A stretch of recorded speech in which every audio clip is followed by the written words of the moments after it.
Yeah, so the SGLT2 inhibitors are a major breakthrough in kidney medicine and an absolute game changer and a massive progress in our specialty and a beacon of hope for our patients. They were not only on kidney outcomes, but also on protecting life and reducing death. Diary of a Kidney Warrior podcast in partnership with Kidney Care UK, sharing faith, knowledge, hope, and love. Hi and welcome to Diary of a Kidney Warrior podcast. I'm your host, Dee Moore. This is the kidney health podcast that shares real stories and expert conversations to educate, empower, and inspire people living with kidney disease and those who support them. Today, in part 1, we're discussing 2 important treatments in kidney medicine, SGLT2 inhibitors and Finerenone, what they do, who they may benefit, and what patients need to know. Joining me today is Professor Alex, a consultant nephrologist whose interests include kidney transplantation, telemedicine, digital innovation, and green nephrology. He is also an associate editor of the Clinical Kidney Journal, the official journal of the European Renal Association, and has authored more than 230 peer-reviewed publications. Before we begin our conversation, here's a quick disclaimer. This episode is for educational purposes only and should not replace personalized medical advice. Decisions about medication depend on your kidney function, blood test results, other health conditions, and your current treatment. Please do not start, stop, or change any medication without first speaking with your kidney doctor, consultant, or GP. Hi, and welcome to Diary of a Kidney Warrior podcast. How are you doing today, Professor Alex? I'm great. Thanks for having me on the podcast. You're very welcome. It's really wonderful to have you on the podcast today. And today we're going to be talking about a topic that isn't really covered that much for kidney patients. So I'm really excited that we're going to be talking about this topic today. And today we're going to be talking about SGLT2 inhibitors, Finerenone, and GLP-1 receptor agonists. So yes, before we begin, could you tell the listeners and the people watching a little bit about yourself? Yes, I'm a consultant nephrologist in Preston in the northwest of the UK. My clinical work is mainly around transplant assessment and waitlisting, and I also do post-transplant care. And I do quite a bit of general nephrology in the scenically beautiful part of our catchment area, mainly in Cumbria and the Lake District. I've also got a significant research background, and I'm an associate editor of Clinical Kidney Journal. It's wonderful to have the opportunity to speak with somebody so dedicated to kidney patients and dedicated to your work. So thank you for joining me. It's a pleasure. I'm going to start with my first question. And my first question is, many of the listeners or the people watching will have seen brand names like Farxiga and Jardiance in the media or on a prescription, but may have no idea what these actually are. So I'd like to start at the very beginning with a definition and ask you, what is an SGLT2 inhibitor? Yeah, so the SGLT2 inhibitors are a major breakthrough in kidney medicine and an absolute game changer and a massive progress in our specialty and a beacon of hope for our patients. They were originally made for diabetes treatment, and one could say that they've had a midlife career change. So they are still used for diabetes, but they're not very good diabetes medications in the sense that they are not very effective at improving the diabetes control. But we have discovered, like so many other scientific discoveries by chance, that they are fantastically good at protecting the kidneys, particularly in diabetic kidney disease. And so the main role of these medications now is in kidney disease and also in kidney disease with heart failure. Okay, so you said that originally this was a diabetes medication, but they found It that was. actually it's better for the kidneys. So I think it's quite surprising that many kidney patients might not even have heard of this medication, That's true. given that it's so Mm. effective for the kidneys. So how would a kidney patient come to be prescribed this medication? So as kidney doctors, as nephrologists in our clinics, we prescribe this quite regularly. The American colleagues in nephrology have a term for this, which they coined the term of a flossinator. So a flossinator is a kidney doctor who's very enthusiastic about these medications and prescribes them all the time. And so I would describe myself as a very enthusiastic flossinator. I prescribe these all the time in outpatient clinics. But we also try to make the GPs use them more because there are patients out there that haven't even seen a kidney doctor who might benefit. And so that's currently the main focus of our work, to try and motivate and convince the GPs to prescribe these pills in suitable patients. So, for example, in patients with diabetes and early kidney disease. So touching again on the fact that it was originally developed for diabetes, how do SGLT2 inhibitors protect the kidneys? I mean, what is the drug actually doing inside the body that benefits someone with kidney disease, even if they don't have diabetes? Yeah, so I thought this morning when I was out with the dog, I thought how I would explain this best. And I think a good way of explaining this is if you think about a small company, maybe with 20 employees and 10 people are off sick. So in the kidney, if 10% or if a big chunk of the working part of the kidney is scarred and damaged, then the rest of the kidney has to work harder.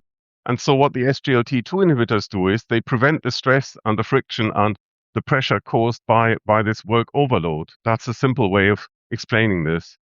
A more detailed explanation would be that they work on a specific transporter in the working parts of the kidney and thereby reduce the overload and the stress in the working parts of the kidney.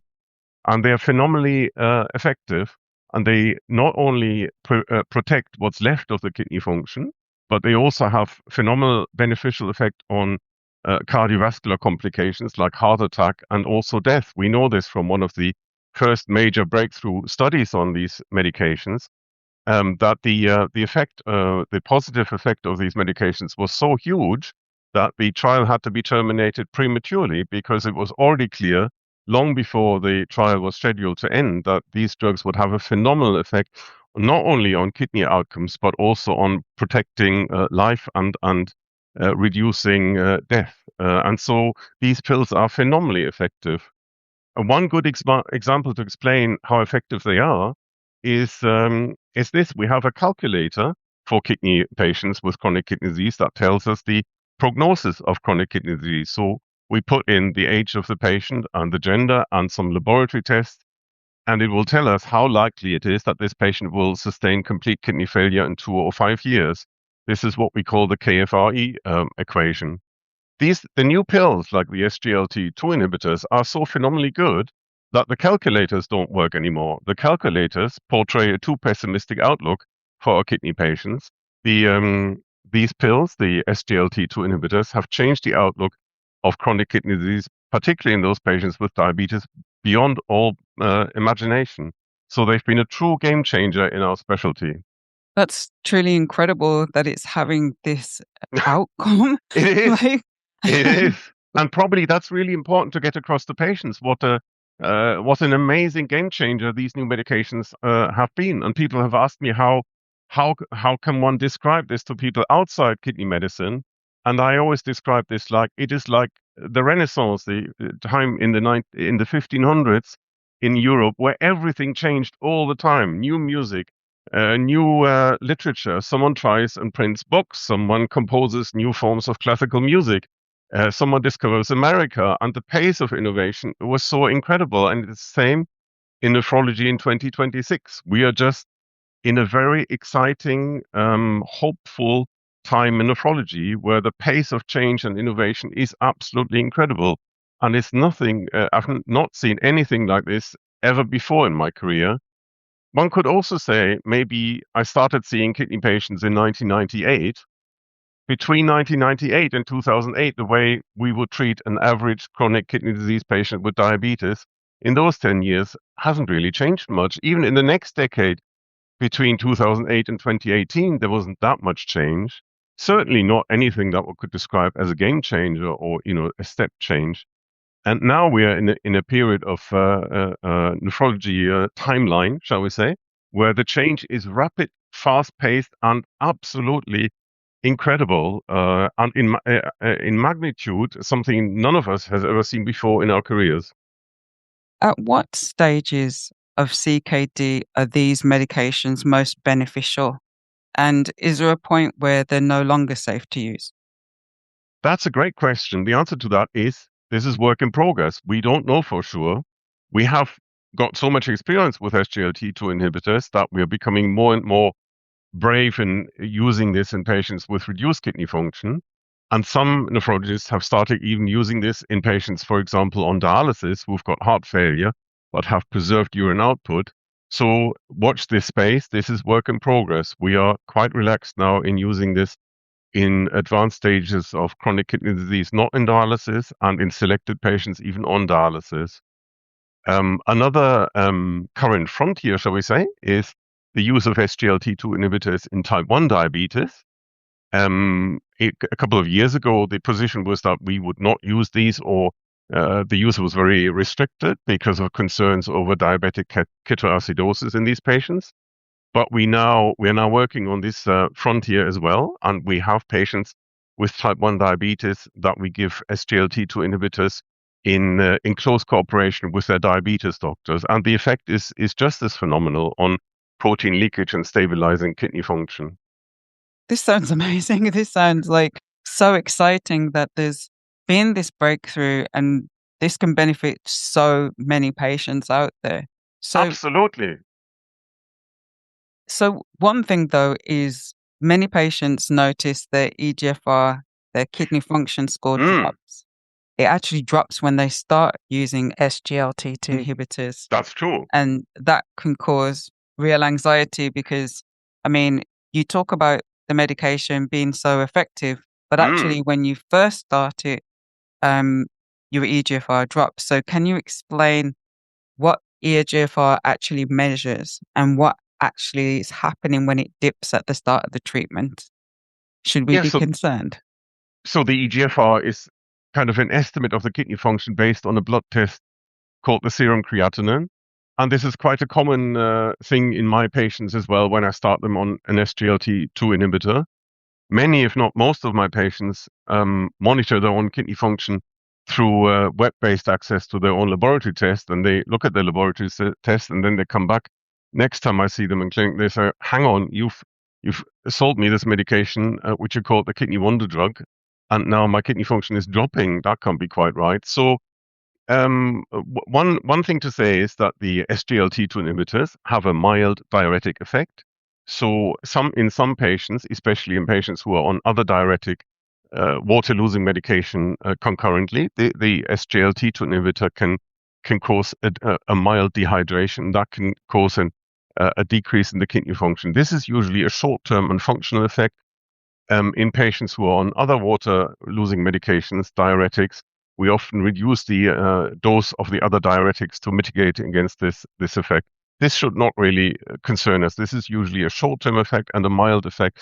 And the beneficial effect of these medications in the long run far outweighs the short increase in the serum creatinine and the drop in kidney function.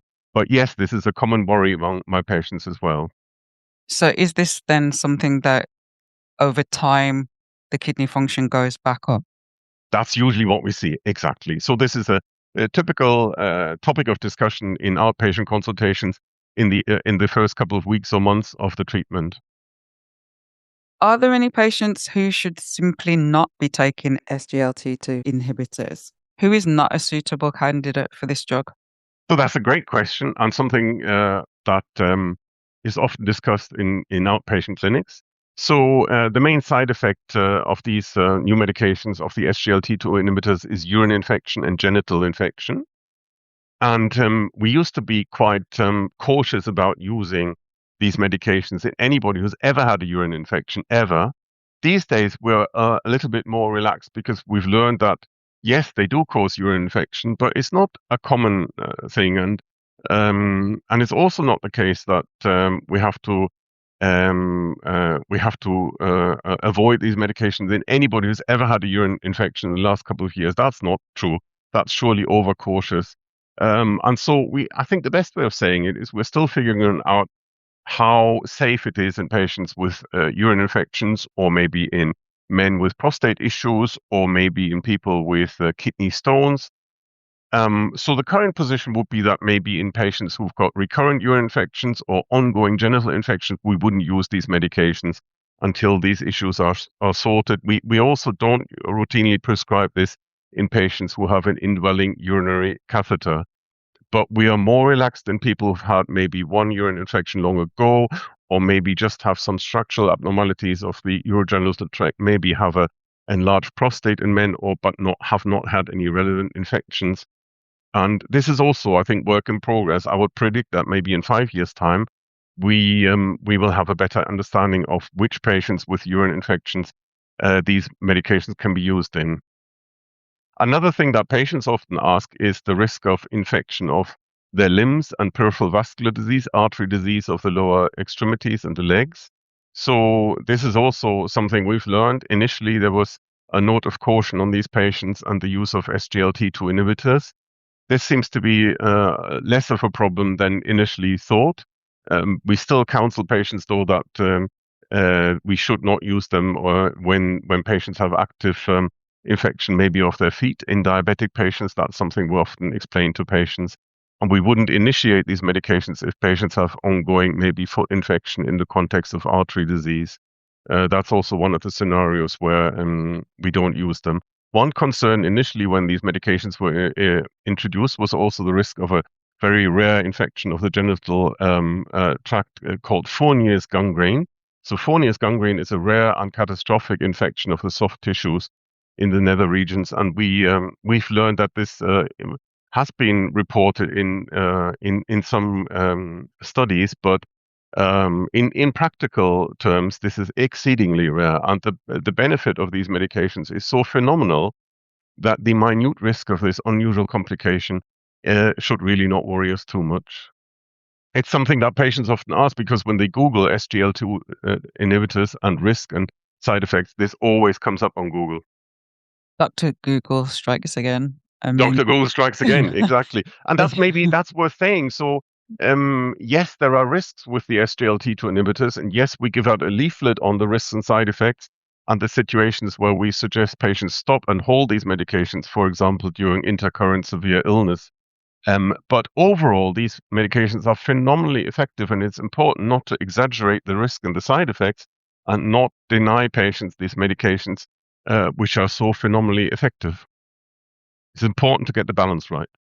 Going back slightly, you mentioned that for dialysis patients who have urine output, that the medication might be suitable for these patients. So what is it about having a urine output is important? Why isn't that important in someone taking this medication? So that's currently being debated in the scientific literature. And the honest answer is we don't fully know that yet, whether the SGLT2 inhibitors may also work in some patients with very little urine output. That's currently a focus of research. And it's important to say that the use of SGLT2 inhibitors in dialysis patients is not currently routine.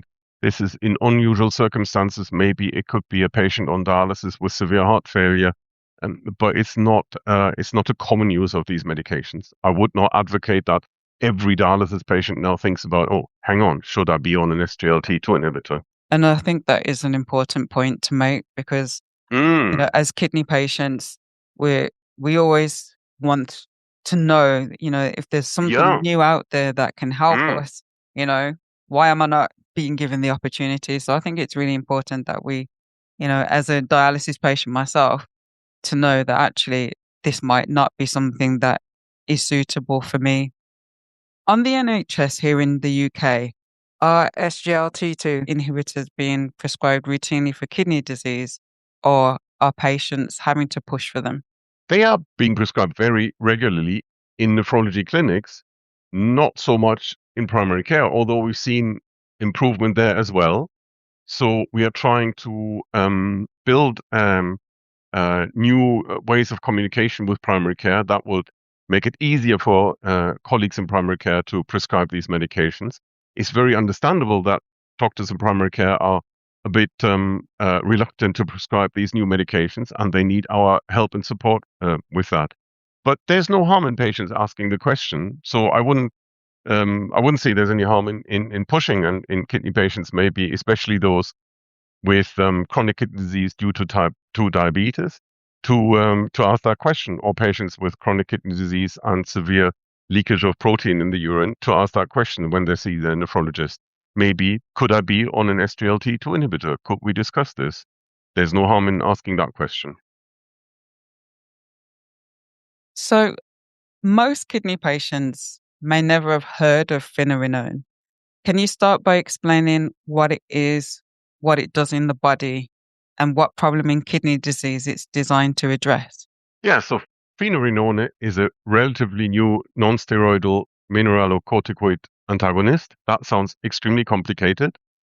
A way of explaining this maybe is it's another way of mitigating against the mechanisms of stress and pressure in the kidney when parts of the kidney have been lost and scarred and are gone, and to help the remaining parts of the functioning parts of the kidney to survive and to be a bit more relaxed and chilled. That's maybe a simple way of trying to explain it. Some listeners may be familiar with medication like spironolactone or eplerenone. They are related, but not the same, and there are some differences. So spironolactone and eplerenone are more used in patients with high blood pressure and heart failure, and the finerenone is more targeted towards effects in the kidney. So it will prevent further scarring and further damage in the kidney, and it's particularly useful for patients with kidney disease where there's a lot of protein in the urine, and particularly in patients with type 2 diabetes. It seems to do quite a lot there. I mean, what class of drug does it actually belong to? It belongs to the mineralocorticoid antagonists, and it's a useful addition to our armamentarium of medications that we can use. Another way of thinking of finerenone is also it's a great alternative to SGLT2 inhibitors where we can't use them. So I've mentioned before when we talked about SGLT2 inhibitors, there are some patients who just can't have them. For example, patients with a urinary catheter, or those with recurrent urine infections or with recurrent genital infections, where we still want to treat the kidney disease and still want to reduce the protein leakage and improve the long-term outlook. And so finerenone has no such side effects in terms of urine infections or genital infections. And so in these patients, finerenone can be a great choice to improve the kidney outlook. And is finerenone suitable for dialysis patients? So we would not advocate the use of finerenone because it has one problem. All of these new medications, as good as they are, have their little problems. So for the SGLT2 inhibitors, the main problem is infection. For finerenone, the main problem is potassium. So finerenone, like all mineralocorticoid antagonists, they cause high potassium. So it is also sometimes a problem in patients with advanced kidney failure not on dialysis. And regular monitoring of the potassium is very important in patients on finerenone. It's also particularly important when the new medication is started. So that's really important that patients have a repeat blood test for particularly potassium after maybe a week or so after finerenone has been introduced. So why does the drug increase potassium? That's just the way it works in the kidney, and it's a class effect of all mineralocorticoid antagonists. Spironolactone does the same, and eplerenone does the same.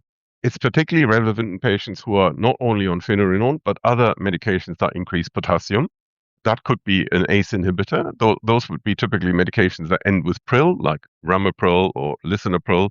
Others are available, or the angiotensin receptor blockers. So those are medications that typically end with sartan, like losartan, olmesartan, irbesartan, telmisartan. So when patients take those already and then finerenone is added, it's particularly important to keep an eye on potassium. It's particularly important at this time of the year, interestingly, because in summer we see a lot of potassium problems more than in winter, because it's the time of the year where people like to eat fruit and fruit juices and indulge on lovely strawberries and plums and whatever else grows in the garden. And so all these fruit contain a lot of potassium. And so this time of the year, potassium is a bigger topic than it is in winter. So how do you manage that in clinical practice?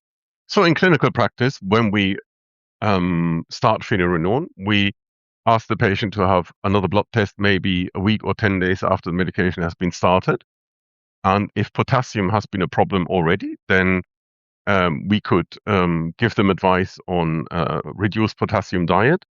And so we could maybe educate them about, the things in our food that contain a lot of potassium. We also have a leaflet on these foods in clinic. Or if the problem is more severe or more complicated, then we refer the patients to an expert renal dietitian who knows absolutely everything and the subtext and the small print about the potassium content of all foods, and they will go through the patient's diet in great detail and advise them what to reduce. Patients are always worried about potassium reduced diet because it sounds to them as if the world is coming to an end and everything that's delicious has to disappear from their table. That's not usually the case. We're not usually looking at super strict diets. It's usually a thing of moderation. So patients could still have maybe 2 strawberries, but not a kilo of strawberries. Rewinding slightly. So who is Finerenone designed for? Is it only for patients whose kidney disease is caused by diabetes, or does it have a broader role? So until recently, we would mainly use Finerenone in patients with type 2 diabetes, but this too is work in progress. So in June, we saw the publication of another landmark trial, the FINE-CKD trial on Finerenone in patients with kidney disease who do not have diabetes. And not surprisingly, it was also very effective. And so we are more and more using Finerenone in patients with kidney disease without diabetes, particularly in those patients who've got high degree of protein leakage. The same also applies to transplant patients. We've also started using this medication in some transplant patients where we think this is appropriate. This is actually another great example of how rapid the pace of change is. Until May this year, I would have said maybe not, but now there's another step change landmark breaking trial, and 2 months later we say yes, absolutely. Can Finerenone be used alongside an SGLT2 inhibitor? And if so, what does that combination achieve for the kidneys that either drug alone cannot? Yes, they can be used together, absolutely, and the effect of both together is better than using each individually, and we do this quite routinely now in patients with type 2 diabetes and chronic kidney disease and severe protein leakage. The average such patient in my outpatient clinics would be on both of those concurrently, unless there was a compelling reason not to use them. It is becoming the standard treatment for this condition.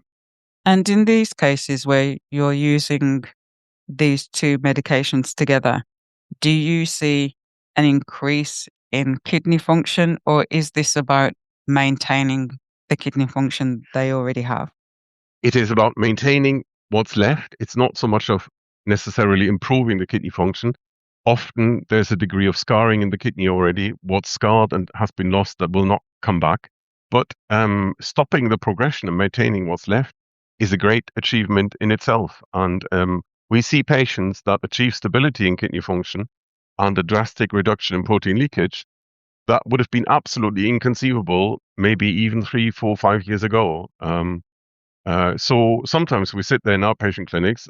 I would describe myself as an experienced nephrologist, and I have to kind of rub my eyes and think, could this really be true? And it's just absolutely mind-blowing how effective these medications are, especially in combination.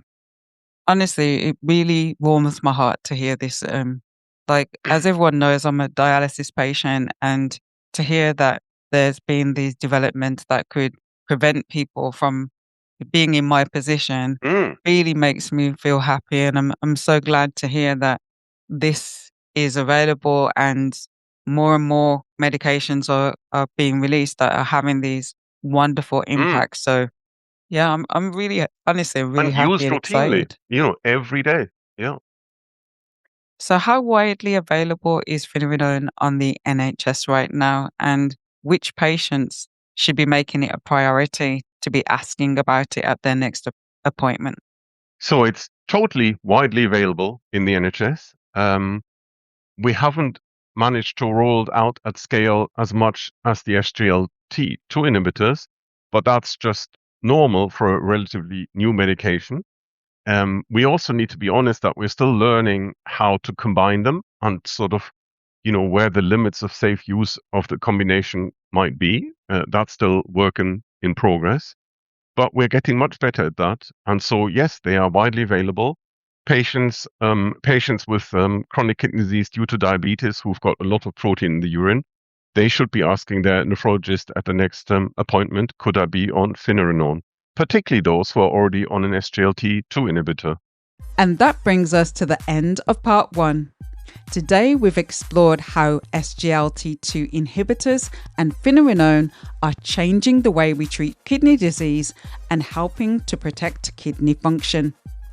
In part 2, we'll turn our attention to GLP-1 medicines, exploring how they work, who may benefit from them, and the growing evidence for their role in protecting kidney health. If you've enjoyed this episode, please give it a thumbs up, subscribe to the Diary of a Kidney Warrior podcast, and share it with someone living with kidney disease or anyone who could benefit from this information. Thank you so much for watching.